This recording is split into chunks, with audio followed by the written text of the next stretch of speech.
Olá, meus amigos, minhas amigas, sejam muito bem-vindos à nossa terceira aula de Direito Eleitoral. Com relação à aula anterior, eu ainda vou fazer a aula com questões, resolução de questões, para a gente poder consolidar, fixar bem o entendimento. Ainda não fiz, mas vou fazer, provavelmente na próxima semana a gente já faz com a resolução das questões da aula 2 e agora da aula 3 também. Hoje, ainda com um cenário um pouquinho improvisado aqui, porque eu estou ainda em viagem, estou de férias, para quem não sabe. Mas a partir da semana que vem a gente já começa a fazer normalmente aqui as aulas já com resolução das questões e tudo mais, tá bom? Inclusive dessa aula aqui. Hoje a gente vai falar a respeito de organização da Justiça Eleitoral. Organização da Justiça Eleitoral. A gente vai entender como que ela se subdivide, quais são os órgãos da Justiça Eleitoral, como que cada órgão se divide também dentro dele mesmo, e quais são as atribuições de cada um, tanto dentro da visão da Constituição Federal quanto dentro da visão do Código Eleitoral, e vocês vão perceber que existem incongruências aqui.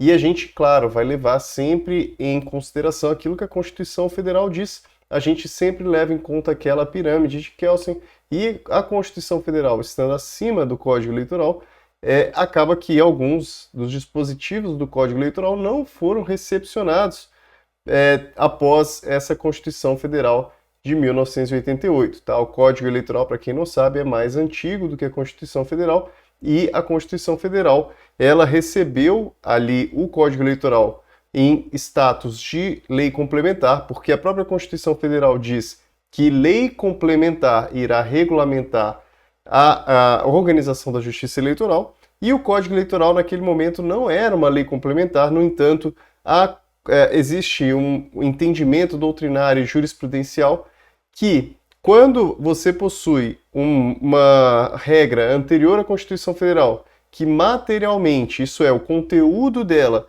reflete aquilo que se espera dentro do conteúdo da Constituição Federal, aquilo pode ser recebido sob o status de um outro regramento. Isso é, o Código Eleitoral não era lei complementar, mas a Constituição Federal a recebe em razão de um entendimento jurisprudencial, entendimento doutrinário. Ela vai receber o Código Eleitoral que é anterior com um status de lei complementar. Tá? Vocês vão ver na Constituição Federal lá dizendo que lei complementar que regulamenta a organização da Justiça Eleitoral. Vocês vão verificar que o Código Eleitoral não é lei complementar, mas ainda assim a Constituição recebeu como se fosse uma lei complementar, tá? Sob o status de lei complementar. Eu tenho aqui a Constituição Federal e só para vocês entenderem, hoje a gente vai ter um estudo muito de lei, tá? De lei que eu falo no sentido de lei seca, a gente vai realmente ler alguns dispositivos aqui, porque é extremamente importante nesse estudo de atribuição que a gente entenda bem o que os dispositivos estão dizendo, porque o que vem cobrado aqui é a literalidade da legislação. Claro que a gente precisa sempre fazer as ponderações com relação a cada um dos dispositivos. Então, artigo 118, aqui estamos na seção 6 dos tribunais e juízes eleitorais. Ainda está aqui sobre aquele capítulo do Poder Judiciário na Constituição Federal. Dentro desse capítulo do Poder Judiciário, a gente tem tribunais e juízes eleitorais. Isso daqui está no âmbito federal. É importante que a gente entenda que os tribunais e juízes eleitorais fazem parte aqui do âmbito da União, tá? Do âmbito federal, e está dentro aqui do Poder Judiciário.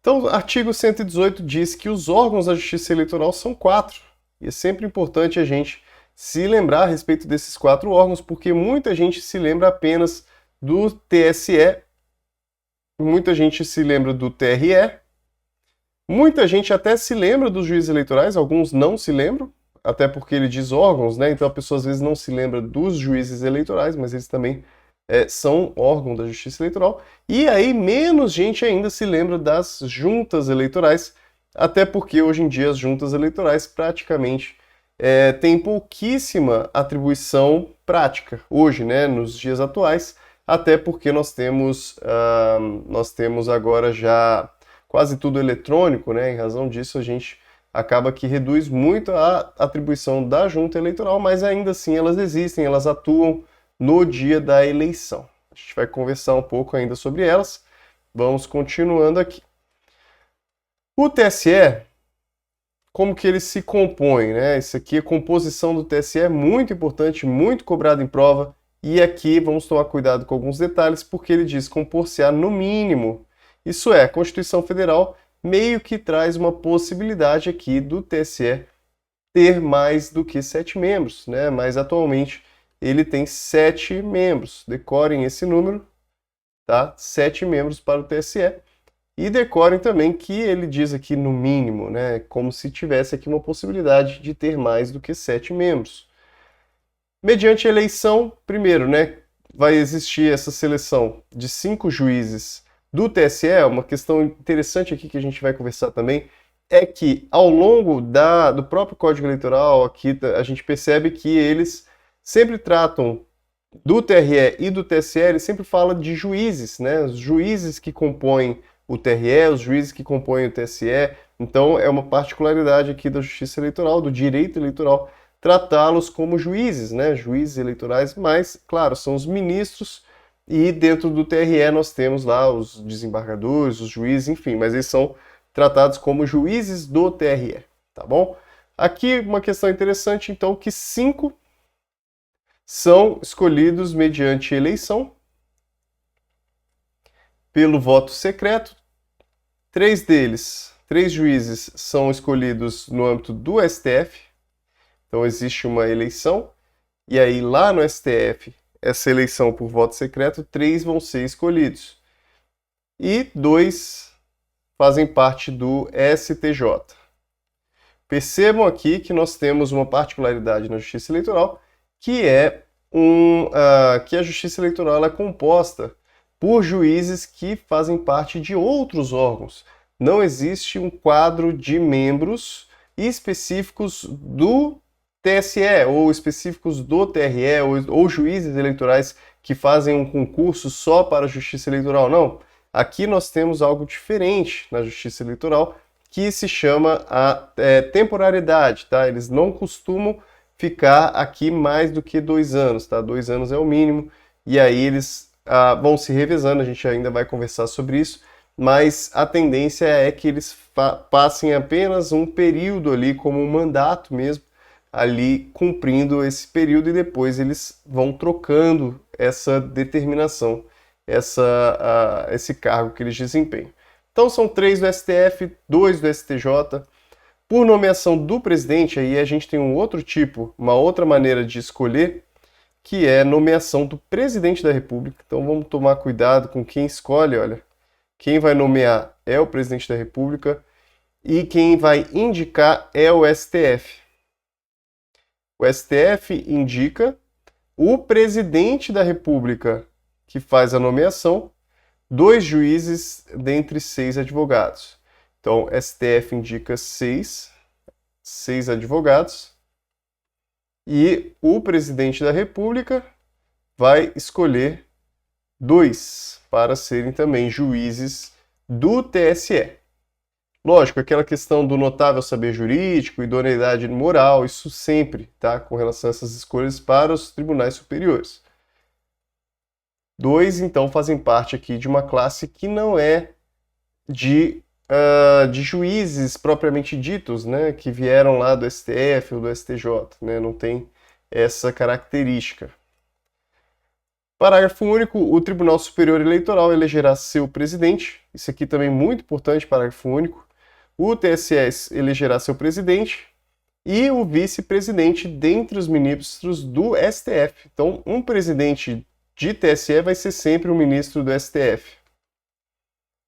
Tá? Dentre esses 3 aqui que fazem parte, um vai ser o presidente, o outro vai ser o vice-presidente e o outro não vai ser nenhum dos 2, tá? Agora, o corregedor vai ser um ministro do STJ. Então, presidente STF, vice-presidente STF e corregedor STJ, e tudo isso aqui por meio de uma eleição. Tá, isso aqui o Código Eleitoral trata de forma distinta. Então, Daniel, o que a gente vai seguir? A gente vai seguir claramente a Constituição Federal. Artigo 120. haverá um Tribunal Regional Eleitoral na capital de cada estado e no Distrito Federal. Esse artigo 120 é importante, principalmente para o pessoal que estuda para a área trabalhista, porque o pessoal da área trabalhista vai se lembrar que não tem um TRT para cada local, e às vezes o pessoal pode confundir. Aqui para o TRE a gente tem um para cada estado, inclusive um para o Distrito Federal também. E onde que eles estão? Onde que eles estão? Na capital.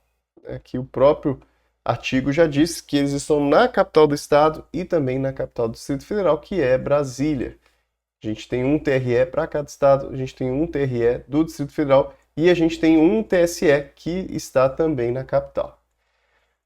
Os tribunais regionais eleitorais compor-se-ão. Agora a gente está falando do TRE, que seria aqui uma segunda instância, tá? Que seria aqui o âmbito, não só, tá, gente? Não só, mas seria o âmbito de recurso do juiz eleitoral. E depois do TRE nós temos o TSE como órgão de cúpula da Justiça Eleitoral. Os tribunais regionais eleitorais compor-se-ão como, então? Primeiro aqui, eleição pelo voto secreto. Temos de novo aqui, também por eleição e voto secreto. Lembrar aqui em cima também, nós temos voto secreto, né? Ele diz aqui. Eleição e voto secreto, aqui 2 juízes dentre os desembargadores do TJ. Então, Tribunal de Justiça. 2 juízes dentre juízes de direito. Olha que interessante. Juízes de direito que são escolhidos pelo TJ. Então, aqui interessante, olha, 2 desembargadores e 2 juízes. Também, um juiz do TRF. Lembrando, né, que também a Constituição, quando fala a respeito de juiz de TRF, seria o que a gente conhece como desembargador, né? Na verdade, no Tribunal de Justiça a gente chama de desembargador. No TRF não se utiliza esse termo desembargador, então eles falam juiz do TRF.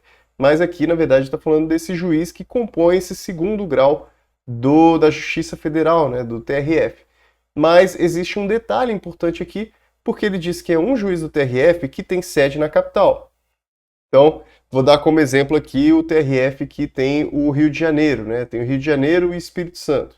Então, no caso aqui, se for esse TRF aqui que tem sede no Rio de Janeiro, esse próprio juiz, caso no TRE do Rio de Janeiro, esse juiz que faz parte do TRF pode compor. Agora, digamos que seja TRF do Espírito Santo, o TRE do Espírito Santo. TRE do Espírito Santo não tem um TRF que tenha sede na capital do Espírito Santo. Se não tem um TRF que tem sede na capital do Espírito Santo, ele não vai pegar esse juiz do TRF, esse juiz que faz parte ali, porque ele não vai ficar alocado, ele não tem sede no Espírito Santo, ele tem sede no Rio de Janeiro. Tá? Então, cuidado com isso, porque aí, nesse caso, vai ser composto de um juiz federal. Que aí a gente está falando a respeito de um juiz federal de primeiro grau mesmo, que vai ser escolhido, em qualquer caso, pelo TRF.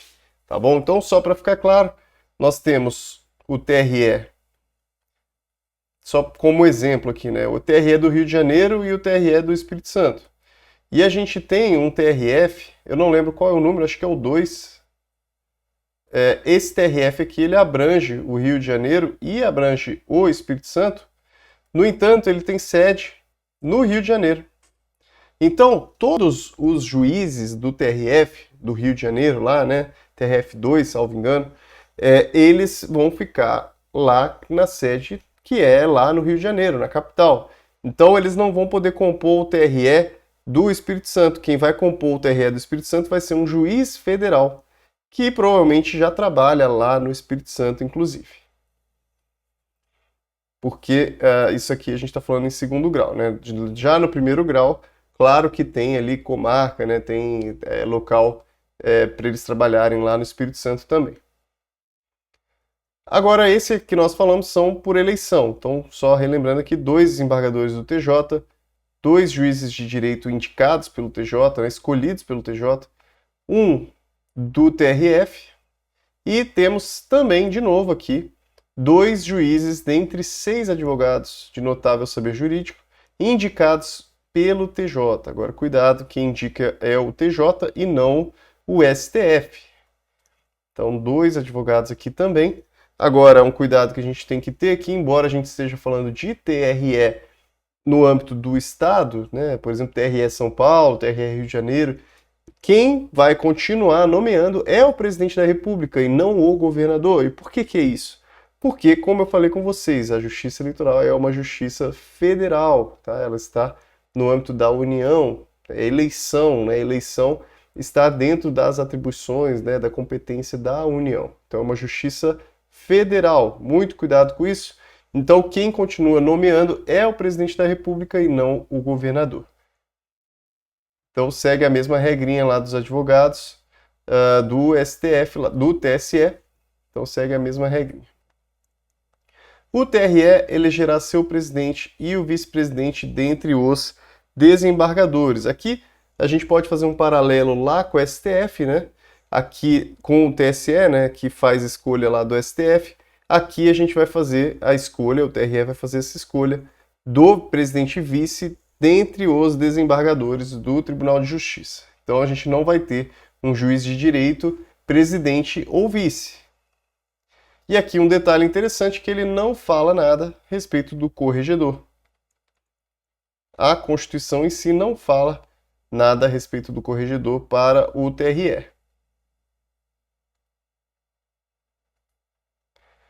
Artigo 121, lei complementar, como eu falei para vocês, esse artigo 121 que fala que a lei complementar disporá sobre a organização e competência dos tribunais, dos juízes de direito e das juntas eleitorais. Por que juízes de direito? Porque são eles que compõem aqui os juízes eleitorais. Os juízes eleitorais serão juízes de direito. Os membros dos tribunais, os juízes de direito e os integrantes das juntas eleitorais, no exercício de suas funções e no que lhes for aplicável, gozarão de plenas garantias e serão inamovíveis. Agora, um cuidado aqui, pessoal, que cai às vezes em prova, é que vitaliciedade, que é uma das garantias, né, que os juízes têm, não cabe aqui no âmbito da justiça eleitoral. Como eu falei para vocês, eles não fazem um concurso público específico para se tornarem juízes eleitorais. Não, eles se tornam juízes eleitorais, só que existe aqui um tempo específico que eles vão estar cumprindo essa função. Não vão fazer isso pela vida inteira. Os juízes dos tribunais eleitorais, salvo motivo justificado, servirão por 2 anos, como falei para vocês. Existe um prazo específico para servirem a Justiça Eleitoral, que é 2 anos no mínimo, e nunca por mais de 2 biênios consecutivos. Em regra aqui, então, eles ficam 2 anos, podendo ficar talvez mais 2 anos, por algum caso específico, né? Então, os juízes dos TREs, salvo motivo justificado, servirão por 2 anos no mínimo, e nunca por mais de 2 biênios consecutivos. Então é sempre 2 ou 2 mais 2. É claro que ele fala, ó, salvo motivo justificado. Então, por exemplo, naquela cidadezinha que tem só um juiz, aí o outro juiz entra e depois sai, não fica ali, né, e vai ficar saindo.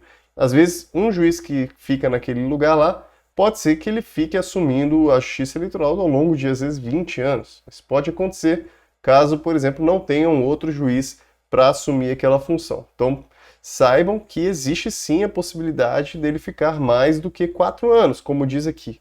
Né? 2 anos no mínimo, 2 no máximo biênios consecutivos, mas ele diz, salvo motivo justificado. Os substitutos, escolhidos na mesma ocasião e pelo mesmo processo, em número igual para cada categoria. Tá? Aqui, como ele está falando especificamente dos juízes dos tribunais, né, eleitorais, como a gente tem bastante desembargador e tudo mais, isso que eu estou falando não funciona para eles, mas sim para os juízes eleitorais, tá? Agora, os juízes de tribunais, sempre vai existir essa troca e sempre vai ser escolhido também os substitutos já no mesmo processo ali em que foram escolhidos os titulares. Então, vamos decidir quem são os desembargadores que vão ser presidente e o vice, e quem que vai compor ali a Justiça Eleitoral, o TRE, a gente já decide também quem são os substitutos para o caso de necessidade.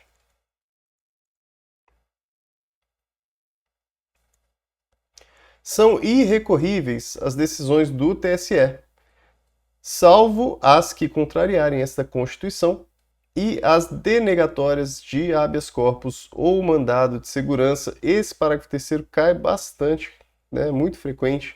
Importante, né, para a gente entender por que que ele fala isso, porque o TSE é um órgão de cúpula.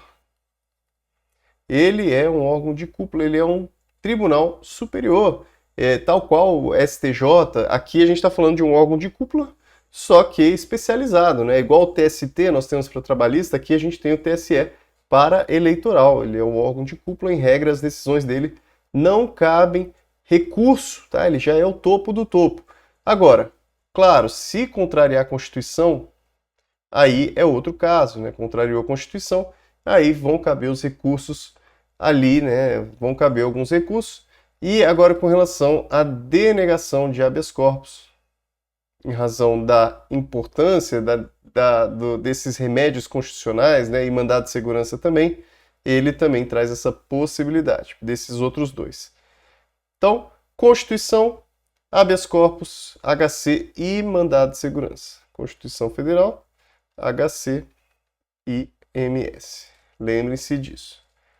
Das decisões dos tribunais regionais eleitorais, somente caberá recurso quando, olha aqui, agora a gente está falando do TRE, não mais do TSE. Em regra também não cabe recurso, tá, gente? O recurso é sempre uma exceção, ou pelo menos era para ser, porque, claro, a gente confia nos órgãos jurisdicionais. Então, em regra, o recurso é uma exceção. Então, a legislação traz ali as hipóteses taxativas com relação a você permitir um recurso. Sempre é isso, tá? Então, que possibilidade que existe de você entrar com recurso de uma decisão do TRE? Forem proferidas contra disposição expressa da Constituição ou de lei. É amplo? Sim, né? Acaba sendo amplo. Por isso que a gente tem muita ainda possibilidade de recurso no Brasil, mas, de qualquer maneira, acaba sendo taxativo porque é o que está aqui, né? Você não pode entrar com recurso em razão de qualquer coisa, tá? Essa é uma das características do recurso, ser taxativo. Então, disposição expressa da Constituição ou de lei. Então, algo muito latente ali, né? Muito palpável, realmente, algo que você percebeu muito que existiu uma afronta à legislação, uma afronta à Constituição. Também, divergência. Divergência na interpretação de lei entre dois ou mais tribunais eleitorais. Então, a gente tem o TRE do Rio de Janeiro que está resolvendo de uma forma, o TRE do Mato Grosso do Sul resolvendo de outra forma. Então, é possível também entrar com recurso para que seja uniformizada a jurisprudência, para o TSE dar uma decisão que os outros TREs possam seguir também. Versarem sobre inelegibilidade ou expedição de diplomas nas eleições federais ou estaduais. Cuidado aqui, ele não fala a respeito dos mandatos das eleições municipais, beleza? Cuidado aqui com o inciso terceiro, fala de inelegibilidade, fala de expedição de diploma, de eleição federal ou estadual.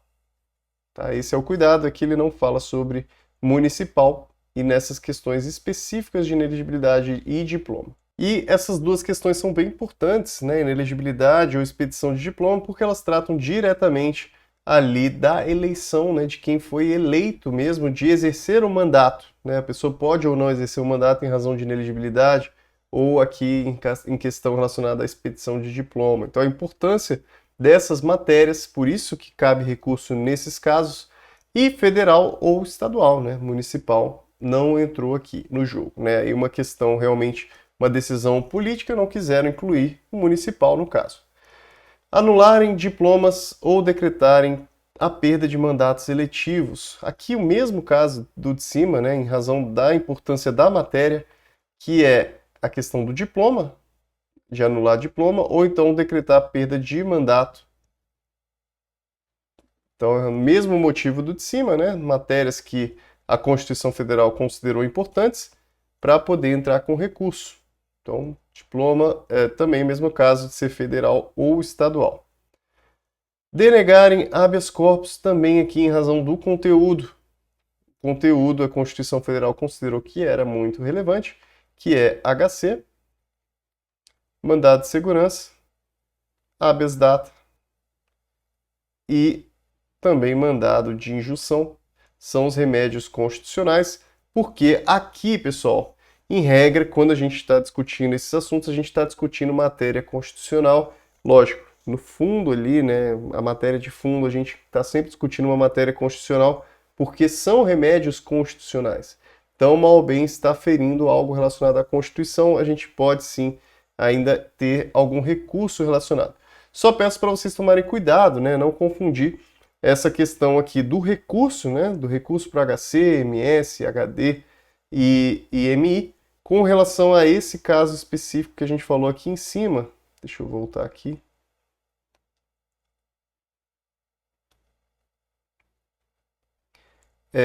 Que a gente falou aqui em cima, né, das decisões dos TRE, desculpa, daqui do parágrafo 3º, né, do TSE, que ele fala: são irrecorríveis decisões do TSE, salvo as que contrariarem essa Constituição, e denegatórias de HC ou MS. Então, no caso do TSE, ele traz essa situação do HC e do mandado de segurança. Agora, para o TRE, ele já traz um âmbito maior de possibilidade de recurso. Aqui é só você se lembrar, né, entender que o TSE já é um órgão de cúpula, então as possibilidades de você entrar com recurso são mais restritas.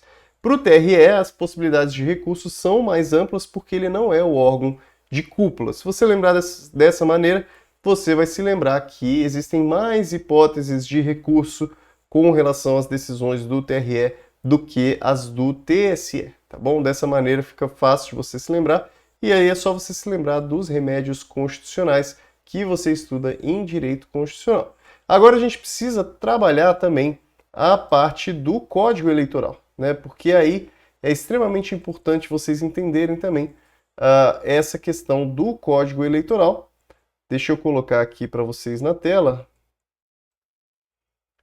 Bom, temos aqui então o Código Eleitoral, que ele também vai ser muito importante para a gente, mas a gente tem que ter várias ressalvas com relação a ele. Entendo que vocês precisam ler, tá? Leiam tudo, mas depois que vocês já assistiram essa aula nossa aqui, né, que a gente tratou da Constituição Federal, agora que a gente já tratou da Constituição Federal, vocês vão conseguir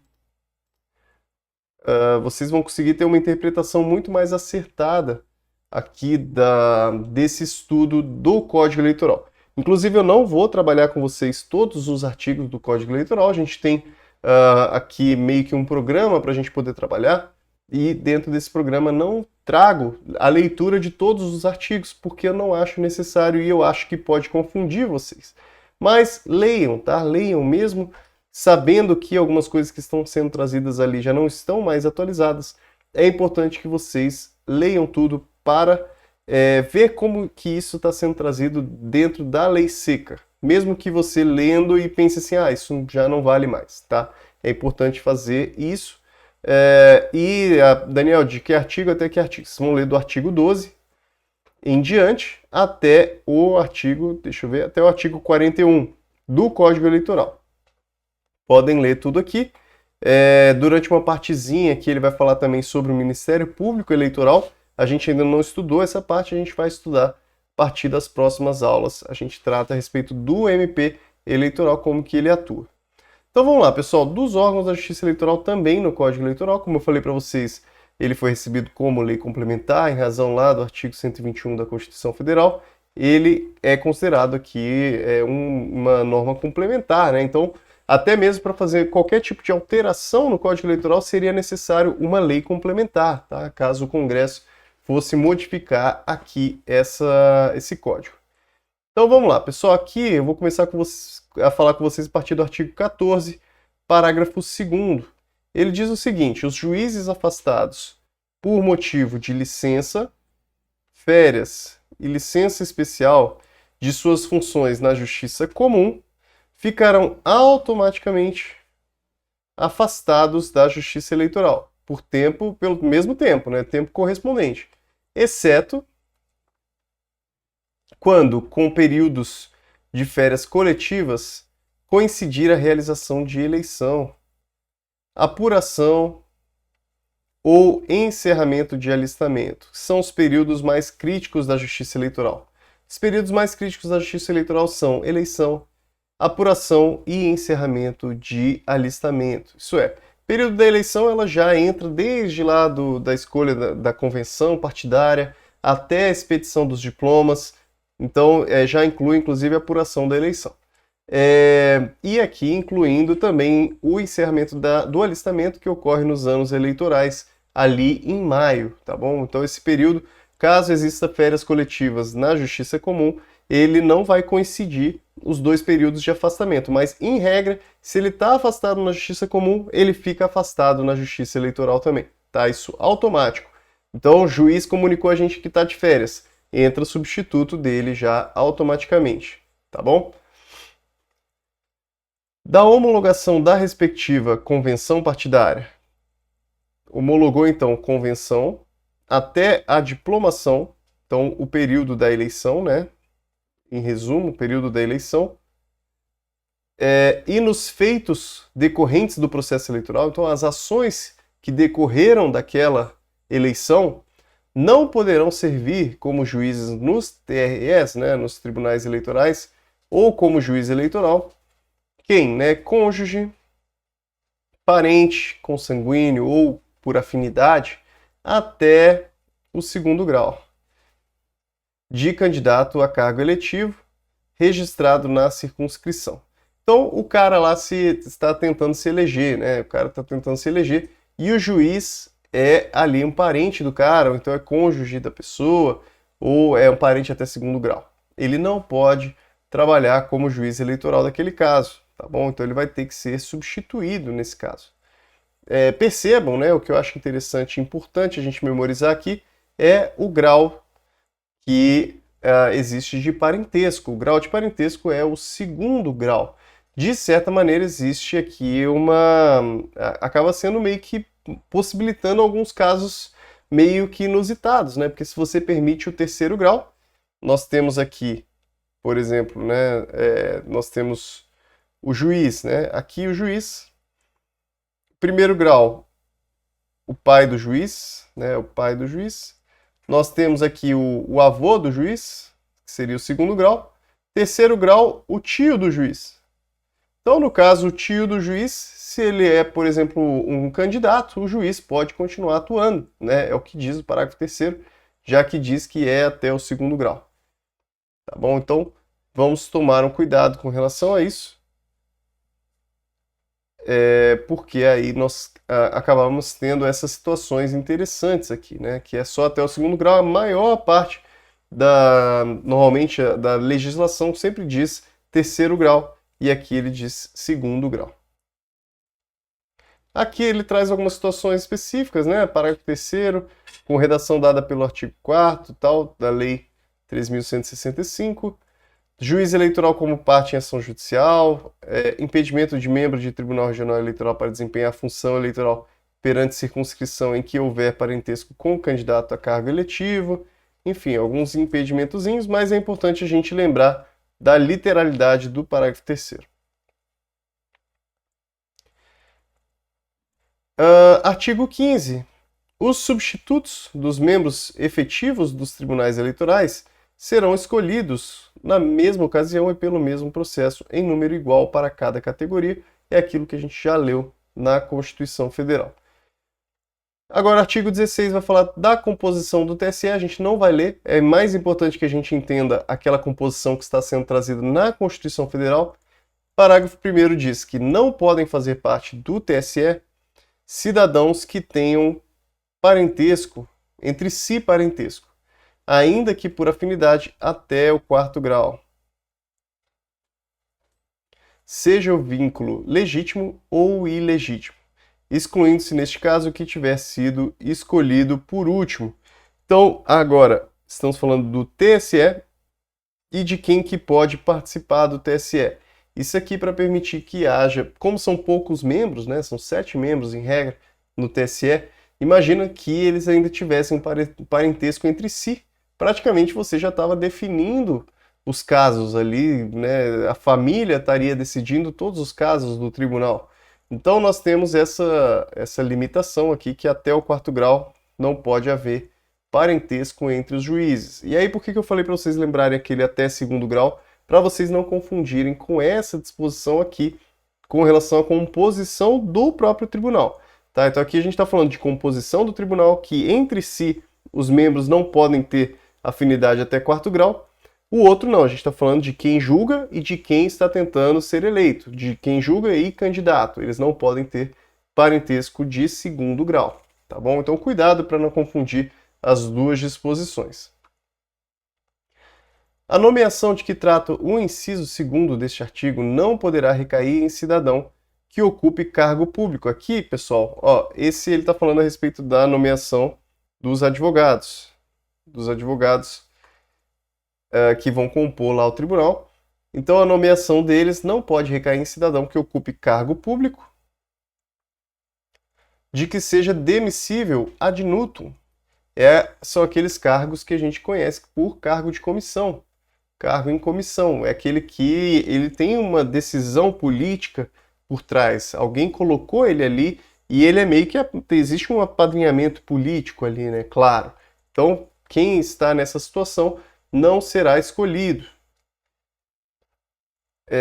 Que seja também diretor, proprietário ou sócio de empresa beneficiada com subvenção, privilégio, isenção ou favor em virtude de contrato com a administração pública. Por que isso, né? Porque normalmente é um dono de uma empresa que foi beneficiado pela prefeitura, então tem normalmente um vínculo político ali por trás também já.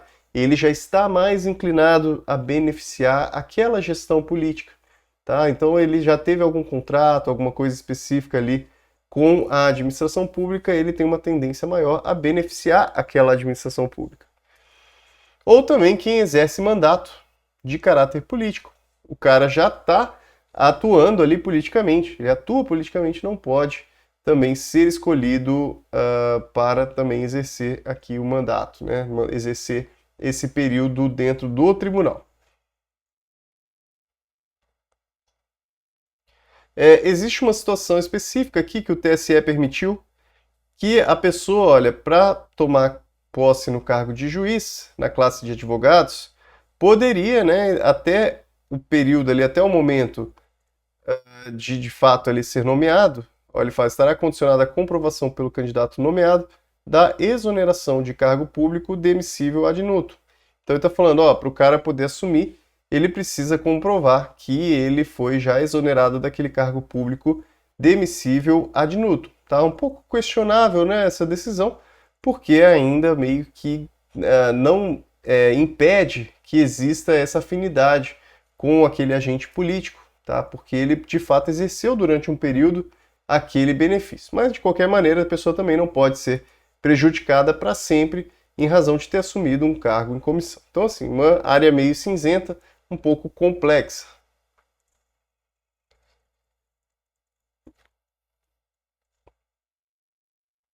Aqui é importante também, né, a gente entender, aqui em cima ele fala, né, a respeito daquele diretor, da empresa beneficiada e tal. E aí aqui embaixo ele está falando, exercício de cargo em sociedade de economia mista de capital fechado, integrante de administração indireta, cujo objeto social seja exploração de serviço público, não se enquadra nas incompatibilidades previstas neste parágrafo. Não é um cargo exonerável ad nutum. É aquele cara que ali trabalha nessa sociedade de economia mista. Não é porque ele exerce um cargo lá que ele está ali com uma situação de incompatibilidade, tá bom? Aqui no artigo 17, ele diz sobre a eleição dos ministros, né, do TSE, mas é importante a gente seguir o que diz o artigo 119, parágrafo único. Eleição do presidente e do vice-presidente, eleição do corregedor-geral. Porque aqui, no 17, ele diz, ó, vai eleger o presidente e o vice, então ele diz, ó, um vai ser o presidente e o outro vai ser o vice, mas vamos lembrar, né, nós temos 3 do STF. Se nós temos 3 do STF, a gente precisa ter eleição entre os 3, né? Não basta a gente dizer um vai ser presidente e o outro vai ser o vice, tá? Isso não faria sentido. E até porque ele diz aqui que o corregedor-geral seria um dos membros também, né? Um dos seus membros. Não, é o membro que faz parte lá do STJ, proveniente do STJ. Então, cuidado com o artigo 17. Continuando aqui, parágrafo 2º, diz que no desempenho das suas atribuições, desempenho das atribuições do Corregedor-Geral, tá, gente? Ele vai se locomover para os estados e territórios nos seguintes casos. Lembrando, o corregedor normalmente tem aquela função de fiscalização, né, de garantia da regularidade dos serviços. Essa é a atuação do corregedor. Então, de fato, em alguns momentos é importante que ele se locomova para os estados. Tá? Isso pode acontecer, pode existir essa necessidade. Primeira necessidade, determinação do TSE. Claro, o TSE determinou, ele tem que seguir o órgão que ele está vinculado. Também pedido dos TREs. Tá? Pedido, tá, gente? TRE não manda no TSE, não manda no corregedor. Por isso que é um pedido, não é uma requisição. Requerimento de partido. Partido também não manda no corregedor, por isso que é um requerimento e não uma requisição. O único que determina de fato é o TSE, porque aí é o órgão que ele está vinculado. Então, pedido do TRE, determinação do TSE, requerimento de partido que tenha sido deferido pelo TSE, ou sempre que ele entender necessário. Aí aqui a gente entra na própria autonomia aqui, né, do corregedor-geral. Ele possui essa autonomia de trabalho, de serviço, para poder exercer aquilo que ele entende que é necessário, né, como que ele entende que ele deve trabalhar. Artigo 19. O Tribunal Superior delibera por maioria de votos em sessão pública, com a presença da maioria de seus membros. Artigo 19 e parágrafo único são extremamente importantes, pessoal, porque é a forma como o TSE decide, em regra, por maioria simples, tá? Maioria simples. Isso é, tendo a maioria presente, a maioria decide, né? Então, se nós temos 7 membros no total, se nós tivermos lá 4 presentes, já é possível ali ter um quórum para poder decidir, porque ele disse que tem a presença da maioria de seus membros. Tá bom? Então, tendo a maioria dos seus membros, você já pode decidir. E tendo a maioria dos votos. Aqui, para simplificar, vamos imaginar que temos 5 presentes. Tendo 3 votos a favor de alguma situação, nós já temos ali uma decisão. Agora, importantíssimo o parágrafo único. O parágrafo único é essencial. Vejamos aqui, ele diz que as decisões dos tribunais superiores, do Tribunal Superior, assim, na interpretação do Código Eleitoral em face da Constituição, então esse é o primeiro caso, a interpretação do Código Eleitoral em face da Constituição, e cassação de registro de partidos políticos, como sobre quaisquer recursos que importem anulação geral de eleições, ou então perda de diplomas, só poderão ser tomadas com a presença de todos os seus membros. Olha que importante. A gente falou, na maioria dos casos aqui é possível fazer com a maioria dos seus membros. Aqui não, aqui a gente está falando que todos precisam estar presentes.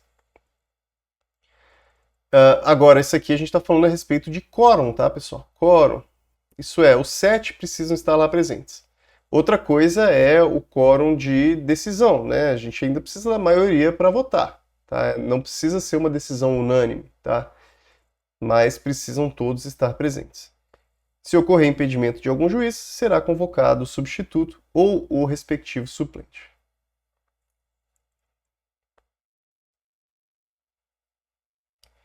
Vamos descendo aqui um pouco.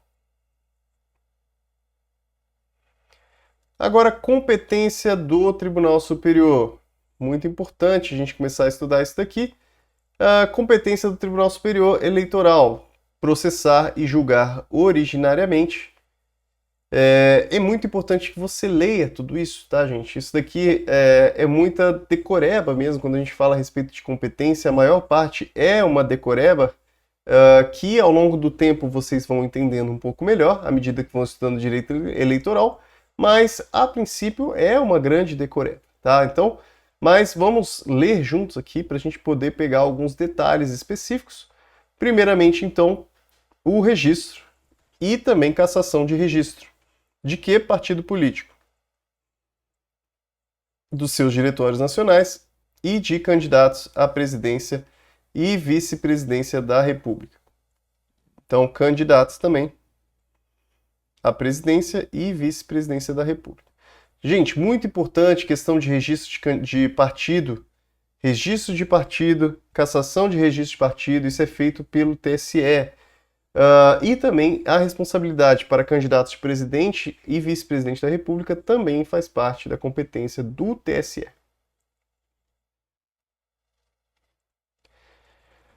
Conflito de jurisdição. Então, dois TREs estão brigando, ou então, no caso aqui, entre TREs e juízes eleitorais de estados diferentes. Então, um TRE e um juiz de um outro estado, então eles estão ali tendo algum tipo de conflito. Como eles são de estados diferentes, aqui que é o grande tchan da coisa, né? Como são de estados diferentes, não tem como o TRE decidir, tá? Porque o TRE não tem jurisdição, não tem atribuição sobre um juiz de um outro estado. Suspeição ou impedimento aos seus próprios membros, ao procurador-geral, aí a gente está falando de MP eleitoral, e aos funcionários da sua secretaria. Então, com relação às atuações dele mesmo, né, aos seus próprios membros e tal, ele que decide. Os crimes eleitorais e os comuns que lhes forem conexos, cometidos pelos seus próprios juízes e pelos juízes dos tribunais regionais. Pessoal, cuidado aqui, olha. Cuidado aqui, porque ele não vai julgar os crimes eleitorais cometidos pelos seus próprios juízes. Tá bom? Cuidado. Porque diz o seguinte, competência do STF para processar e julgar nas infrações penais comuns e nos crimes de responsabilidade os membros dos tribunais superiores. Isso é, se um membro do TSE cometer um crime, que seja ali uma infração comum ou então um crime de responsabilidade, quem julga isso é o STF. E também essa questão aqui, ó, juízes dos tribunais regionais, também não é o TSE que vai julgar. Competência do STJ para processar e julgar nos crimes comuns e nos de responsabilidade os membros dos tribunais regionais eleitorais. Então, aqui, pessoal, já não cabe mais essa linha D, tá bom? Já não faz mais sentido. Os crimes eleitorais cometidos pelos membros do TSE são julgados pelo STF e os crimes cometidos pelos membros dos TREs são julgados pelo STJ. Tomem muito cuidado, vejam como que a questão está cobrando, se ela cobrar especificamente como o Código Eleitoral está dizendo, vocês podem assinalar isso que está escrito aqui. Mas se ele estiver perguntando de uma maneira geral, vocês têm que responder o que a Constituição Federal diz e não o que o Código Eleitoral diz. Habeas corpus e mandado de segurança em matéria eleitoral relativa a atos do presidente. Pessoal, também já vou parar aqui por aqui essa questão relacionada a mandado de segurança relativa a ato de presidente da República. Eu peço que depois vocês leiam artigos 102.1, inciso 1D e 105.1B da Constituição Federal. Competências em caso de mandado de segurança, tá bom? Cuidado aqui, então, nós temos a competência do STF também em alguns casos aqui específicos. Então, peço que vocês tomem cuidado com relação a essa linha e também leiam lá a Constituição Federal.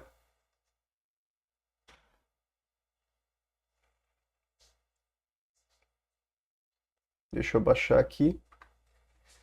Reclamações relativas a obrigações impostas por lei aos partidos políticos quanto à sua contabilidade e à apuração da origem dos seus recursos.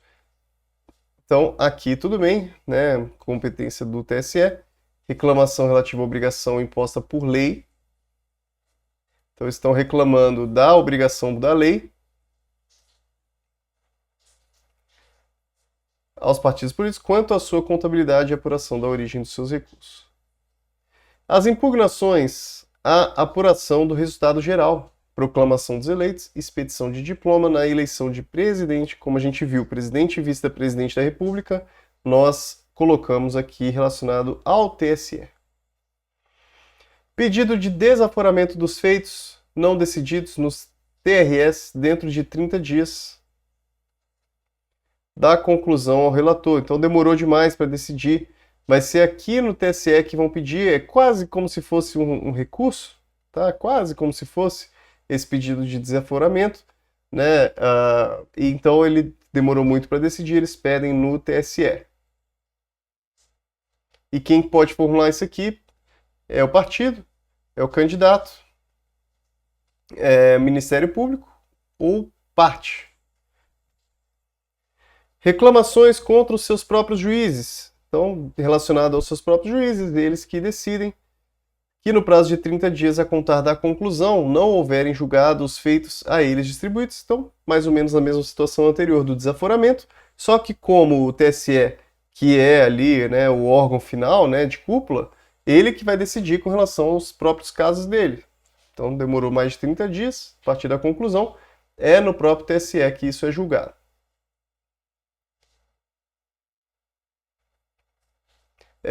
Agora tem uma situação importante, tá? Porque a jurisprudência aqui, ó, existe uma decisão monocrática, isso é, ele decidiu sozinho, tá? Esse ministro aqui, José Delgado, na reclamação 475 de 2007, que essa competência para o julgamento das reclamações passou ao CNJ. Isso aqui é importante também você saber que essa reclamação, por exemplo, o TSE está demorando muito para decidir, é possível fazer essa reclamação para o CNJ.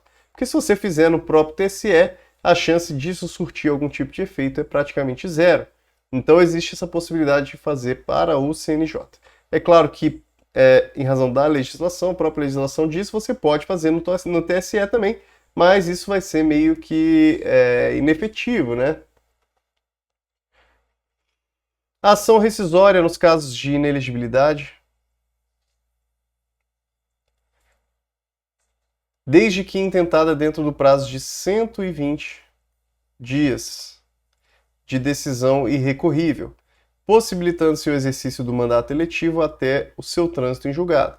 O mandato eletivo sempre é a regra, né? A pessoa vai continuar com o mandato eletivo até que exista alguma decisão irrecorrível que retire aquele mandato eletivo daquela pessoa, tá? A não ser que exista alguma decisão ali que suspenda de alguma forma ali o mandato da pessoa por algum motivo muito específico, mas em regra a pessoa mantém o mandato dela até que finalize o processo eleitoral. Aqui no caso existe então essa possibilidade de uma ação rescisória das decisões, existe esse prazo de 120 dias. 2. Julgar os recursos interpostos das decisões dos tribunais regionais nos termos do artigo 276, inclusive os que versarem em matéria administrativa. Então a gente já viu aquelas hipóteses em que cabe recurso de decisão do Tribunal Regional Eleitoral e cabe ao TSE julgar esses recursos. As decisões do Tribunal Superior são irrecorríveis, salvo nos casos do artigo 281. A gente também, lá na Constituição Federal, já discutimos aquilo que é decisão que pode ser recorrida do TSE. Aquelas contrárias à Constituição Federal, habeas corpus e mandado de segurança.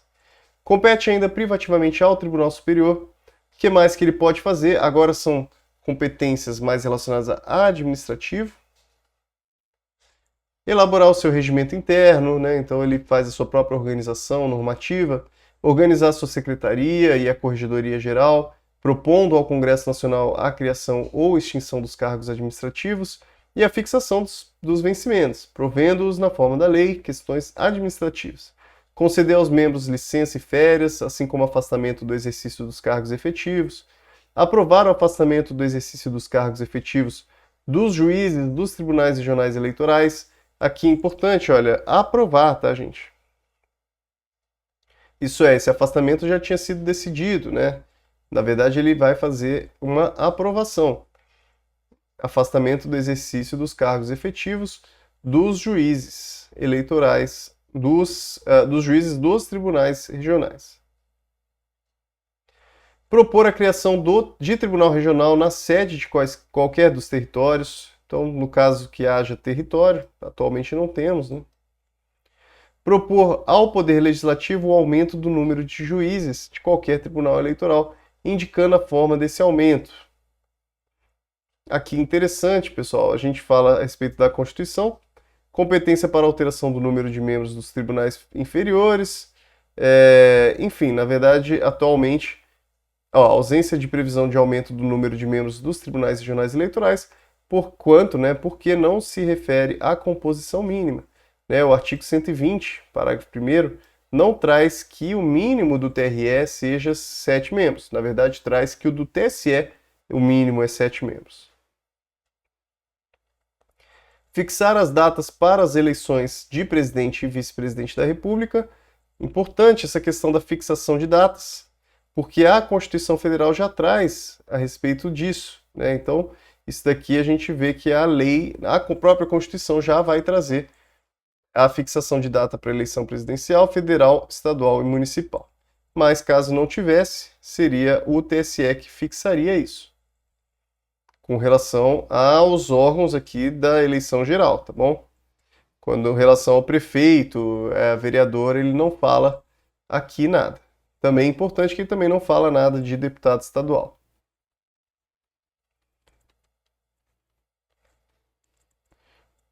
Mas é importante a gente entender que hoje a Constituição Federal já traz a data que deve ser feita a eleição. Aprovar a divisão dos estados em zonas eleitorais ou a criação de novas zonas.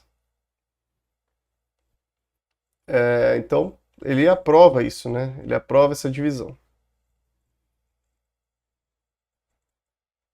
Expedir as instruções que julgar convenientes à execução deste código. Aqui, o que a gente fala é daquele poder regulamentar.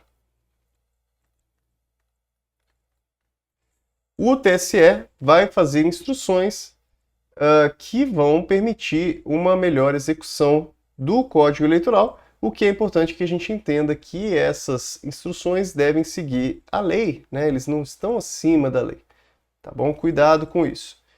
Fixar diária de corregedor geral, corregedor regional e auxiliares em diligência fora da sede. Enviar ao presidente da República a lista tríplice organizada pelos tribunais de justiça, nos termos do artigo 25. Aqui, então, aquela questão relacionada à definição dos advogados que vão compor o Tribunal de Justiça. Que vão compor, desculpa, o TRE, tá bom? Responder sobre matéria eleitoral às consultas. Mais uma fonte de direito eleitoral aqui são as consultas que lhe forem feitas em tese por autoridade com jurisdição federal. Quem que pode fazer consulta? Então, autoridade com jurisdição federal ou órgão nacional de partido político. Importante aqui, tá, gente? Com a LINDB, né, as alterações da LINDB, a gente tem entendido que existe um caráter vinculante das respostas às consultas, embora não tenhamos nada específico ainda do eleitoral tratando muito sobre o assunto, pelo menos não que eu conheça, mas de qualquer maneira a LINDB diz que as consultas que são feitas possuem caráter vinculante daquilo que ele responde, isso é, responde algo que foi feito, uma pergunta em tese, isso é, não vai tratar de um caso específico, um caso concreto, mas sim da legislação, como que a legislação deve ser aplicada, né? Como que a legislação deve ser compreendida, e isso deve ser vinculante para o TSE.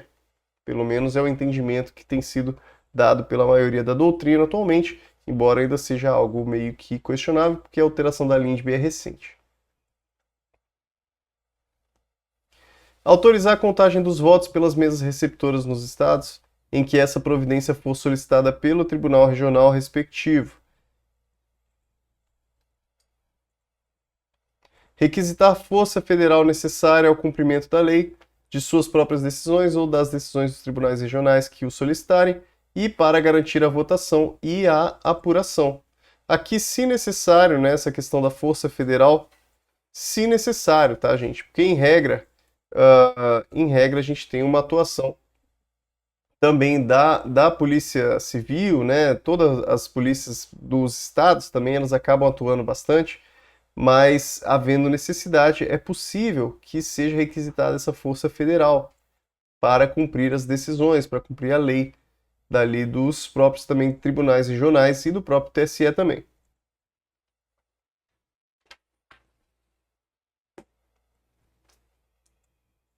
Organizar e divulgar a súmula de sua jurisprudência, né? Claro. Requisitar funcionários da União e do Distrito Federal quando exigir o acúmulo ocasional do serviço de sua secretaria. Isso daqui se chama requisição de servidores. Tá? É esse daqui que permite que haja uma requisição de servidores que façam parte da União e que façam parte do Distrito Federal para compor ali o quadro, né? Não compor o quadro, mas compor a secretaria do Tribunal Superior. Publicar um boletim eleitoral, né? Boletim eleitoral, ele diz aqui que foi substituído pela revista de jurisprudência. Tomar quaisquer outras providências que julgar convenientes à execução da legislação eleitoral. Vemos aqui, olha, que ele fala do poder normativo, poder regulamentar também, não se enquadrando nessa hipótese, controle prévio de ato ainda não editado. A competência normativa regulamentar, importantíssima aqui, artigo 23A, gente, vamos tomar cuidado com ele. Essa competência normativa, aquilo que a gente chama de poder regulamentar,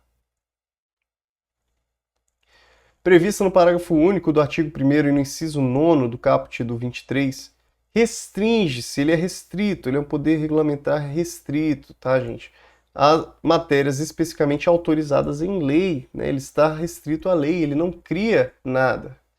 Sendo vedado ao TSE tratar de matéria relativa à organização dos partidos políticos. Então, uma das vedações, primeiro, ele não pode ultrapassar o que a lei diz, ele está somente regulamentando aquilo que a lei diz, ele está tornando cada vez mais concreto o que a lei está tratando, e além disso, ele não pode, terminantemente não pode, tratar sobre organização de partido político. É muito plausível uma cobrança a respeito desse artigo aqui. Agora, compete ao Procurador-Geral, não vou tratar a respeito de Ministério Público Eleitoral agora. Tribunais regionais, agora sim, TREs, compor-se-ão, a gente não vai falar de composição de TRE, que a gente já tratou a respeito desse assunto. Vamos baixando aqui.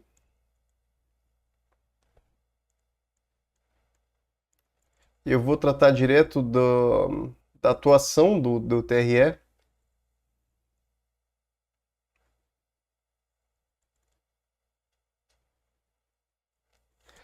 Só rapidinho a respeito do corregedor regional. Né? Nós falamos do corregedor nacional, né? Corregedor geral.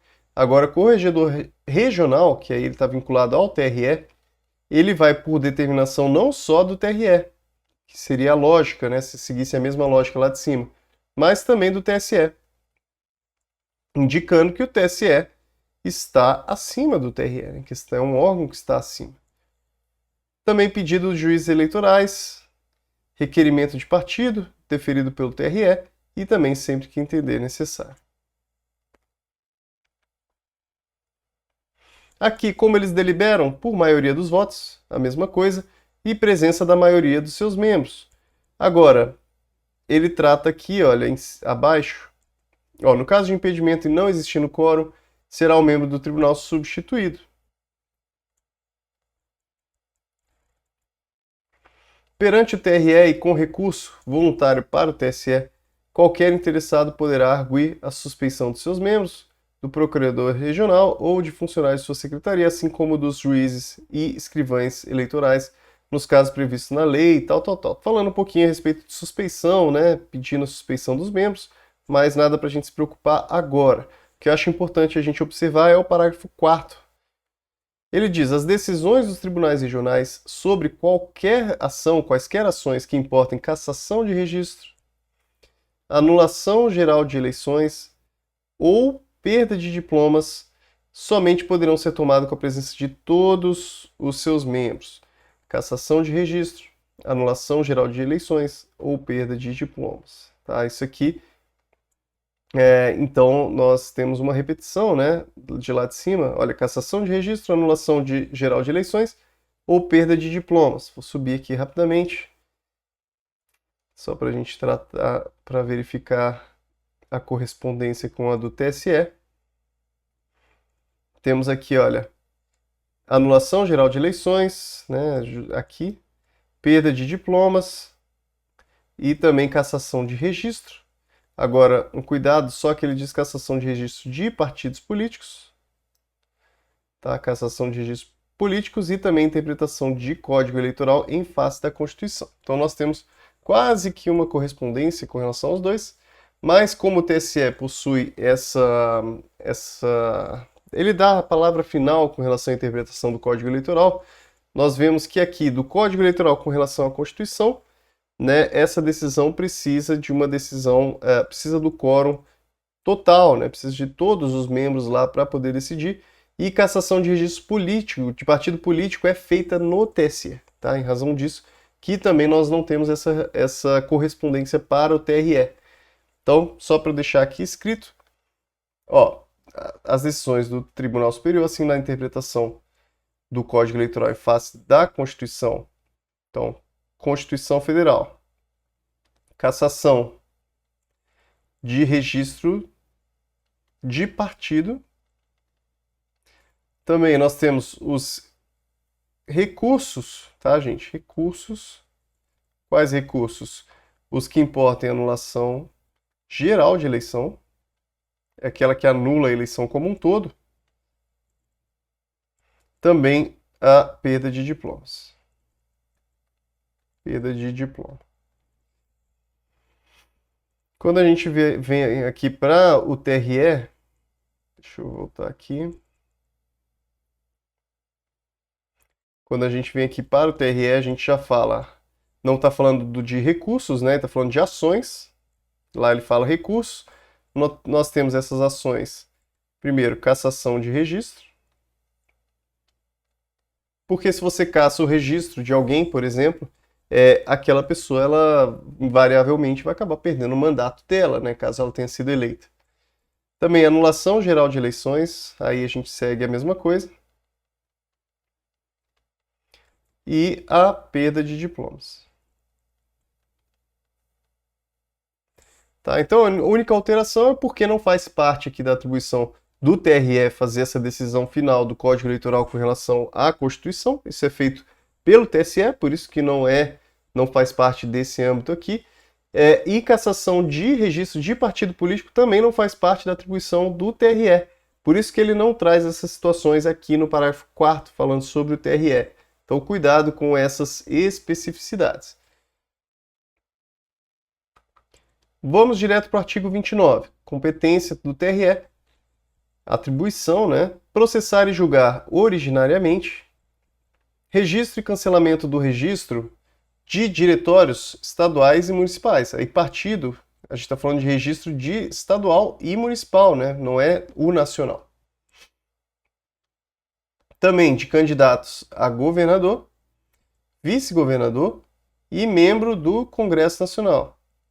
E também a Assembleia Legislativa. Então, deputado federal, deputado estadual, senador e Assembleia Legislativa, né, que já seria o deputado estadual. Então, mesmo nós vemos que são cargos que estão vinculados à União, né, deputado federal, por exemplo, nós vemos que o registro deles está vinculado ao TRE e não ao TSE. A gente viu que o TSE está vinculado lá ao presidente e vice-presidente. Aqui, registro de candidatos, mesmo de deputado federal, deputado estadual, senador, tudo feito dentro do âmbito do TRE. Conflito de jurisdição entre juízes eleitorais do próprio estado, do respectivo estado. A suspeição ou impedimento aos seus membros, seus próprios membros. Crimes eleitorais cometidos pelos juízes eleitorais.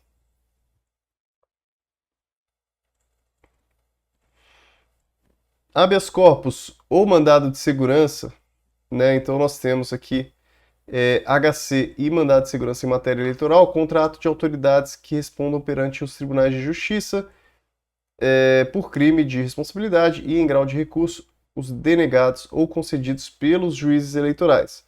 Ou ainda os habeas corpus quando houver perigo de se consumar a violência antes que o juiz competente possa prover essa impetração, sobre a impetração. Pessoal, essa questão de HC e mandado de segurança, depois eu vou fazer vídeo específico sobre isso, porque é um assunto que rende um vídeo específico sobre esse assunto. tá? Então não se preocupem com relação a essa parte da competência, tanto para o TSE, para o TRE, STF, STJ, eu vou fazer um vídeo exclusivo sobre isso, tá? Não se preocupem com relação a esse assunto, porque tem muita alteração recente, tem muita modificação no Código Eleitoral, então a gente precisa fazer um assunto um pouco mais aprofundado com relação a isso. Reclamações de obrigações impostas por lei aos partidos políticos quanto à sua contabilidade e a apuração da origem de seus recursos. Vemos aqui que também é a mesma coisa lá que a gente viu para o TSE.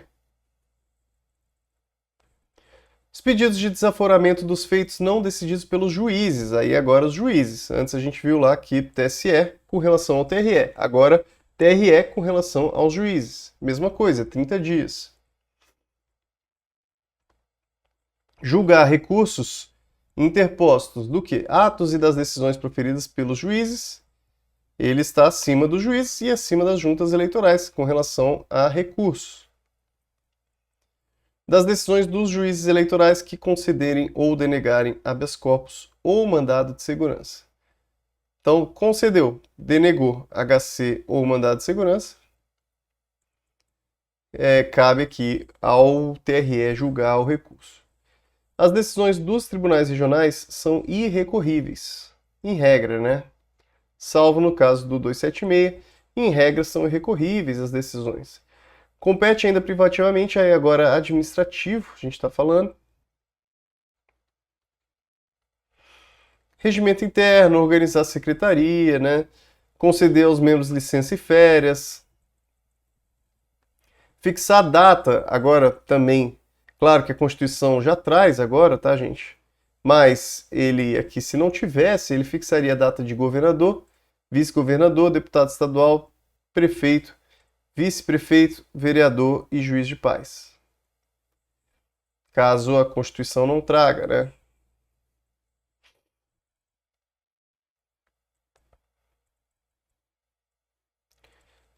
Constituir as juntas eleitorais, é ele que constitui as juntas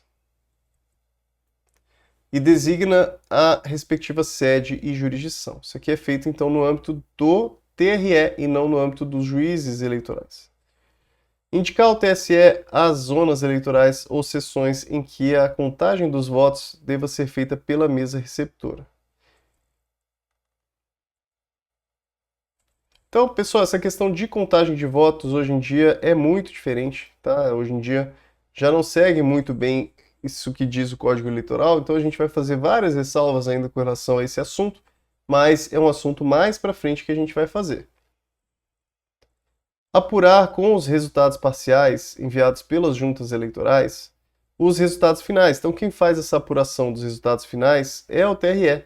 A gente, quando pega aquele resultado que vem das sessões eleitorais, né? Quando a gente pega aqueles resultados, a gente manda para o TRE poder fazer aquela apuração final.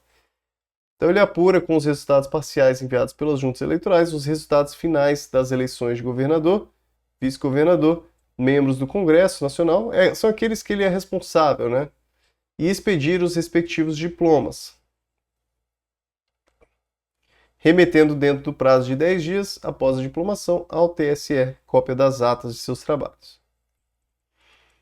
Responder sobre matéria eleitoral às consultas que lhe forem feitas, em tese por autoridade pública ou partido político. Aqui também existe essa possibilidade de consulta, né, tal qual lá no TSE. Agora, a única diferença é que ele não fala autoridade pública federal, ele só fala autoridade pública. E partido político também não fala de diretório nacional, né? Fala só partido político. Dividir a respectiva circunscrição em zonas eleitorais, submetendo essa divisão, assim como a criação de novas zonas à aprovação do TSE. O que são zonas eleitorais, pessoal? Zona eleitoral é constituída, né? Na verdade, seria que constituída por um juiz eleitoral. É a subdivisão, né? É o que o juiz eleitoral é como se fosse lá a circunscrição, como se fosse o fórum, né? A zona eleitoral. Tá? Então ela constitui o local onde o juiz eleitoral trabalha, né? Onde os servidores estão lotados. Tá? Zona eleitoral é isso. Sessão eleitoral é onde as pessoas votam efetivamente. Então, elas estão submetidas a um município e esse município está vinculado a uma zona eleitoral. É possível que uma zona eleitoral tenha mais do que um município? É possível também que um município tenha mais do que uma zona eleitoral. Agora, a sessão eleitoral está vinculada a uma zona eleitoral. A sessão eleitoral é a escola onde você vota, tá? Está vinculado ao local em que você efetivamente vota. Claro que nem sempre é uma escola, né? Tem gente que vota, às vezes, em uma sessão eleitoral pode ser um presídio, pode ser em um ginásio, né? Mas, enfim, a sessão eleitoral é o local onde você encontra a sua urna eletrônica. E a zona eleitoral é o local, é o conjunto de eleitores que estão vinculados àquela região específica em que aquele juiz eleitoral possui jurisdição. Aprovar a designação do ofício de justiça que deva responder pela escrivania eleitoral durante o biênio, requisitar a força necessária ao cumprimento de suas decisões, solicitar ao TSE a requisição de força federal. Aqui, no caso, o TRE não vai fazer essa requisição direta de força federal, ele solicita ao TSE. Quem faz esse trato, né, de força federal é o TSE.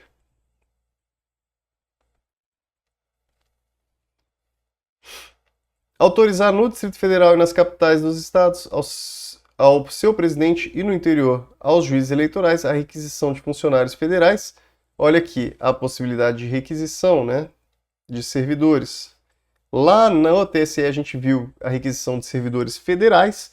Aqui a gente vê que existe uma possibilidade de requisição de funcionários federais, estaduais ou municipais. Olha aqui, autorizar no Distrito Federal e nas capitais dos estados ao seu presidente e no interior, aos juízes eleitorais, a requisição de funcionários federais, estaduais ou municipais para auxiliarem os escrivães eleitorais, que hoje em dia é o chefe de cartório, quando o exigir o acúmulo ocasional do serviço. Então, está aqui, o Código Eleitoral permite essa requisição de funcionários. Requisitar funcionários da União também, e ainda no Distrito Federal e em cada estado ou território funcionários dos respectivos quadros administrativos, no caso de acúmulo ocasional de serviços de suas secretarias. Então, aqui ele autoriza e aqui ele faz a requisição automática.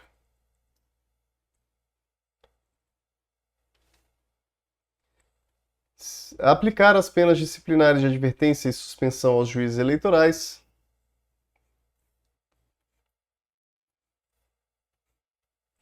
Cumprir e fazer cumprir as decisões do TSE, determinar em caso de urgência providência para a execução da lei da respectiva circunscrição, organizar o fichário dos eleitores do Estado. Suprimir os mapas parciais de apuração, mandando utilizar apenas os boletins e os mapas totalizadores, desde que o menor número de candidatos às eleições proporcionais justifique a supressão. Isso aqui, pessoal, não vamos estudar isso agora, tá? Mais para frente a gente estuda essas situações, né? Até porque hoje em dia já é meio que obsoleto isso aqui.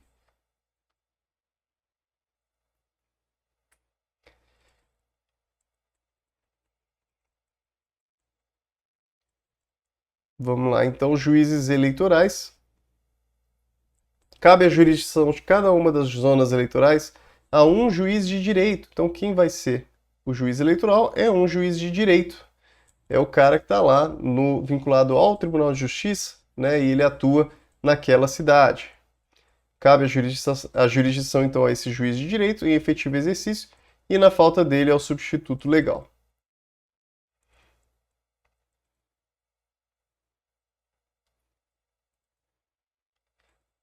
Vamos descendo aqui rapidamente. Aqui é importante, olha. Não poderá servir como chefe de cartório, escrivão eleitoral, sob pena de demissão. Membro de diretório de partido político, não pode estar vinculado a um partido. Também não pode ser candidato a cargo eletivo. Alguma pessoa que seja cônjuge ou então parente até o segundo grau. Tá? É mais ou menos aquilo que a gente já leu lá acima, né? Mas aqui voltado para o juiz eleitoral e sob pena de demissão. A gente já tinha visto essa questão do segundo grau. Com relação à competência... esse artigo 34 é interessante também. Diz que despacharão todos os dias na sede de sua zona eleitoral. Compete aos juízes cumprir e fazer cumprir as decisões e determinações do TSE e do TRE, processar e julgar os crimes eleitorais e os comuns que lhe forem conexos, ressalvada a competência originária do TSE e do TRE.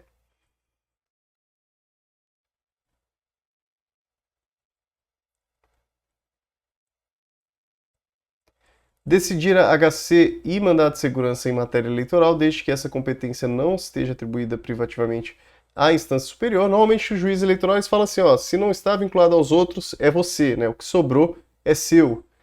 Tomar conhecimento das reclamações, indicar para aprovação do TRE a serventia de justiça, dirigir os processos eleitorais, determinar inscrições e exclusão de eleitores, expedir títulos eleitorais, conceder transferência de eleitor, dividir a zona em sessões eleitorais, mandar organizar em ordem alfabética a relação dos eleitores de cada sessão para remessa à mesa receptora, juntamente com a pasta das folhas individuais de votação, ordenar o registro e cassação do registro dos candidatos aos cargos eletivos municipais e comunicá-los ao Tribunal Regional, designar até 60 dias antes das eleições os locais das sessões. Aqui importante, né? A gente vai citar mais à frente, mas ele designa até 60 dias antes das eleições onde vão ser os locais das sessões. Porque é possível que se altere, né? Às vezes uma escola não está podendo ter voto ali, enfim, aí ele vai designar onde vai ser aquela sessão. Só aqui acima rapidinho, né? Então ordena o registro e cassação dos registros de candidatos aos cargos eletivos municipais, que são, então, vereador e prefeito.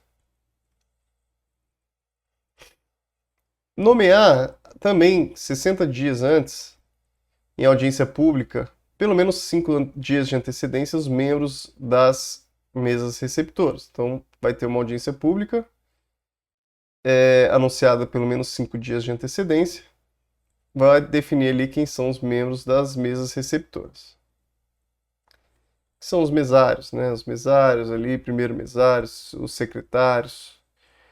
Instruir os membros das mesas receptoras sobre as suas funções, faz parte aqui esse processo de educar os mesários.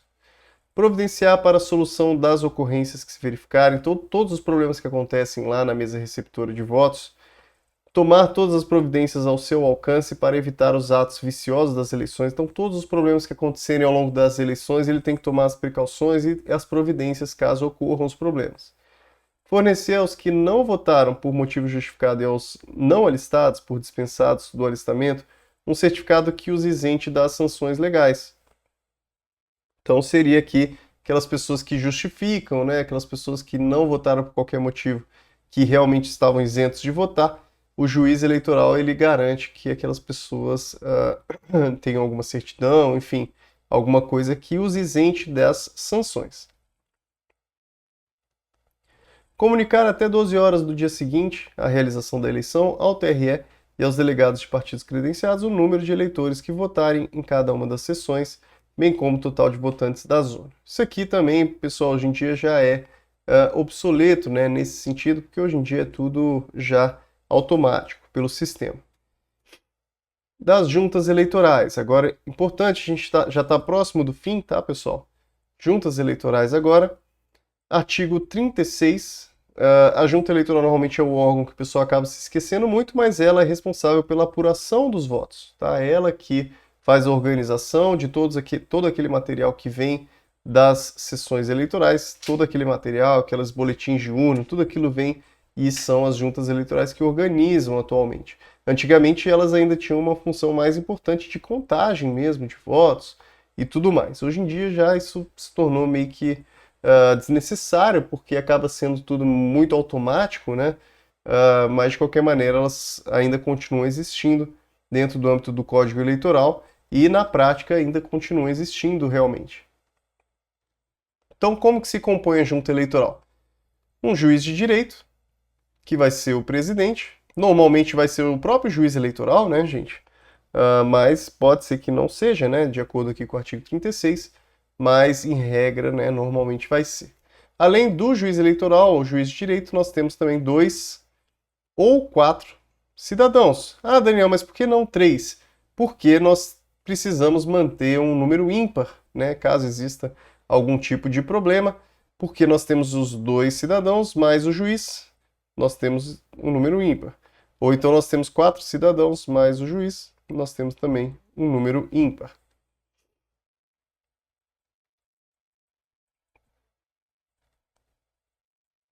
Os membros das juntas serão nomeados também 60 dias antes. Percebam aqui a importância desse prazo de 60 dias, tanto lá para a mesa receptora de votos e aqui também para a verificação das juntas, né, membros da junta. Também a definição das sessões eleitorais, esse número 60 ele se repete. Até 10 dias antes da nomeação, os nomes das pessoas indicadas para compor as juntas serão publicados no órgão oficial, porque alguém vai poder impugnar. Não acontece com frequência, mas pode acontecer. Não podem ser nomeados membros das juntas escrutinadores ou auxiliares. Então, o pessoal que já trabalha ali, né? O pessoal que já trabalha de alguma maneira na eleição não pode ser nomeado membro da junta. Os candidatos e seus parentes, ainda que por afinidade até o segundo grau, inclusive, e bem assim o cônjuge. Então, não podem ser nomeados esses membros das juntas, pessoal que seja candidato até o segundo grau, parente, né? Ou candidato ou parente até segundo grau. Os membros também de diretório de partido político. Autoridades e agentes policiais, aqui interessante, né? Porque ele foge talvez um pouquinho do que dos outros. Os outros realmente são fáceis da gente entender. Só cuidado aqui então com relação ao segundo grau, né? De novo a gente vê uma repetição do segundo grau. E aqui agentes policiais, né? Também não podem ser selecionados como membros de junta eleitoral. Agentes policiais também funcionários no desempenho de cargos de confiança do executivo. Porque vejam só, eles estão atuando ali na apuração dos votos, né? Então, se eles forem de confiança do executivo, pode aqui possibilitar algum tipo de fraude, né? Facilita que haja algum tipo de fraude. E policial porque eles são detentores ali, primeiro que eles atuam vinculados ao executivo, né? A polícia está vinculada ao executivo e eles possuem ali armas, inclusive, né? Enfim, então evita-se que haja policiais. Evita-se, não veda-se. E também quem participa do serviço eleitoral, porque eles possuem outra função, tá? Não é função de quem está no serviço eleitoral participar da junta eleitoral, e sim outros cidadãos. Isso garante, inclusive, que haja uma verificação da sociedade com relação à atuação na eleição. Poderão ser organizadas mais do que uma junta, né? Isso aqui, artigo 37, é interessante, porque ele fala, poderão ser organizadas tantas juntas quanto se permitir o número de juízes de direito que gozem das garantias do 95 da Constituição, mesmo que não sejam juízes eleitorais. Então, algumas coisas interessantes. Não precisa ser juiz eleitoral para ser juiz de junta. Também pode ter mais do que uma junta eleitoral. Parágrafo único. Nas zonas em que houver de ser organizada mais de uma junta, ou quando estiver vago o cargo de juiz eleitoral ou estiver este impedido, o presidente do TRE, com a aprovação deste, designará juízes de direito da mesma ou de outras comarcas para presidirem as juntas eleitorais. Então, o próprio TRE pode chamar juízes de outras comarcas para presidir a junta eleitoral. Ao presidente da junta é facultado nomear, dentre cidadãos de notória idoneidade, escrutinadores e auxiliares, em número capaz de atender à boa marcha dos trabalhos. Então, interessante, além dos membros da junta, é possível que o presidente da junta nomeie também escrutinadores e auxiliares, pessoas que vão ajudar ali na apuração dos votos. Então perceba, existe uma diferença aqui com relação a membros da junta, escrutinadores e auxiliares. Aqui os membros fazem parte daquele 2 ou 4. Aqui não, aqui existe um número maior, né? É possível que chame quantos ali quantos ele meio que quiser, né? Ele fala, ó, ele fala número capaz de atender a boa marcha dos trabalhos. É obrigatória essa nomeação sempre que houver mais de 10 urnas a apurar. Então, se tem mais que 10 urnas, é preciso que chame escrutinador ou auxiliar. Na hipótese do desdobramento da junta em turmas, o respectivo presidente nomeará um escrutinador para servir como secretário em cada turma. Então, aqui você pegou a junta, né, e você dividiu em algumas turmas. Ele disse que o respectivo presidente, nomeará um escrutinador para servir como secretário em cada turma. Então vai ter um escrutinador em cada uma dessas turmas para você dividir o trabalho, né? Tornar o trabalho mais eficiente. E esses caras aqui, os escrutinadores, eles são secretários, é como se ele fosse ali responsável por cada uma daquelas turmas. Além dos secretários a que se refere o parágrafo anterior, também será designado pelo presidente da junta um escrutinador para secretário-geral, competindo-lhe lavrar atas, tomar por termo ou protocolar os recursos, neles funcionando também como escrivão, e totalizar os votos apurados, porque como você dividiu aqui, né, você precisa centralizar isso novamente aqui na figura do secretário-geral. Ele é quem vai aqui organizar toda essa informação que foi dividida. Até 30 dias antes da eleição, o presidente da junta comunicará ao presidente do TRE as nomeações que houver feito e divulgará a composição do órgão por edital publicado ou afixado, podendo qualquer partido oferecer impugnação motivada no prazo de 3 dias. Compete à junta eleitoral. Então, o que a junta eleitoral faz? Apurar no prazo de 10 dias as eleições realizadas nas zonas eleitorais sob sua jurisdição. Então, é aquilo que eu falei para vocês, né? Hoje em dia, a gente não fala mais em prazo de 10 dias. A eleição ela tem o resultado no próprio dia, porque tudo isso já se tornou automático. Mas é importante a gente entender que ainda existe a junta eleitoral e entender essas competências que eles possuem. Então, eles possuem qual competência aqui de apurar as eleições. Resolver também as impugnações, porque pode ser que alguém impugne alguma coisa ali ao longo da apuração. Expedir boletins de apuração. Então, aquilo que está sendo apurado, você vai fazendo meio que ali um levantamento de dados.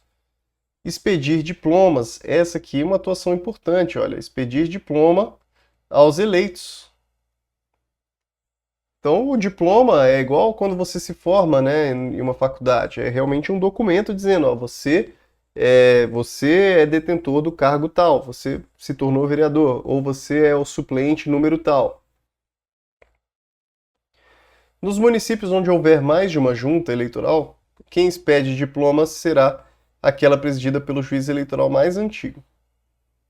Importante também aqui, a qual os demais enviarão os documentos da eleição. Nas zonas eleitorais em que for autorizada a contagem prévia dos votos pelas mesas receptoras, compete à Junta Eleitoral tomar as providências mencionadas no artigo 195. Aqui não precisamos nos preocupar. Pessoal, a gente vai finalizando por aqui então, um pouco mais longa a aula hoje.